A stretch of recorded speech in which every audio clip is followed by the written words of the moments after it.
ನಮಸ್ಕಾರ ವೀಕ್ಷಕರೇ, JTV news ಸುದ್ದಿಗಳಿಗೆ ಸ್ವಾಗತ. ನಾನು ಅಕ್ಷಯ. ಬಿಡದಿ ಟೌನ್ಶಿಪ್ಗೆ ಬಿಜೆಪಿ ಜೆಡಿಎಸ್ ವಿರೋಧದ ನಡುವೆ ಶಾಸಕ ಪ್ರದೀಪ್ ಈಶ್ವರ್ ಅವರ ಹೇಳಿಕೆ ಇದೀಗ ರಾಜಕೀಯ ವಲಯದಲ್ಲಿ ಚರ್ಚೆಗೆ ಗ್ರಾಸವಾಗಿದೆ.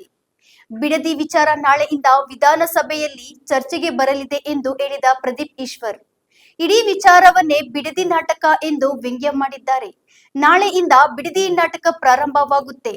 ಮುಖ್ಯ ಪಾತ್ರಧಾರಿ ಕುಮಾರಣ್ಣ, ಶಕುನಿ ಅಶೋಕಣ್ಣ ಎಂದು ಲೇವಡಿ ಮಾಡಿದ್ದಾರೆ.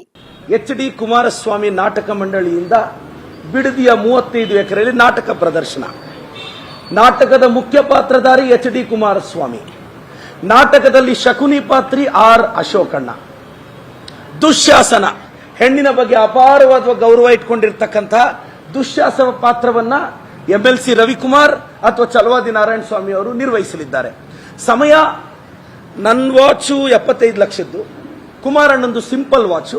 ಮೋಸ್ಟ್ಲಿ ಸಿಂಪಲ್ ವಾಚ್ ಅಲ್ಲಿ ಕರೆಕ್ಟ್ ಟೈಮ್ ಕಾಣಿಸುತ್ತೆ. ಸೊ ಸಮಯ ಕುಮಾರಣ್ಣನೇ ನಿಗದಿ ಮಾಡ್ತಾರೆ.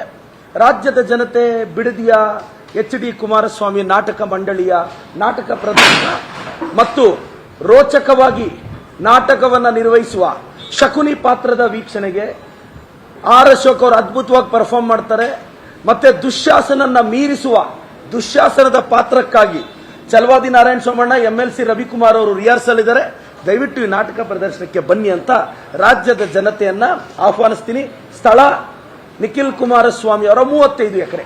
ನಟ ಸಾರ್ವಭೌಮ ನಾಟಕ ರತ್ನ ಎಚ್.ಡಿ. ಕುಮಾರಸ್ವಾಮಿ ನಾಟಕ ಮಂಡಳಿಯಿಂದ ಬಿಡದಿಯ 35 ಎಕರೆಯಲ್ಲಿ ನಾಟಕ ಪ್ರದರ್ಶನ.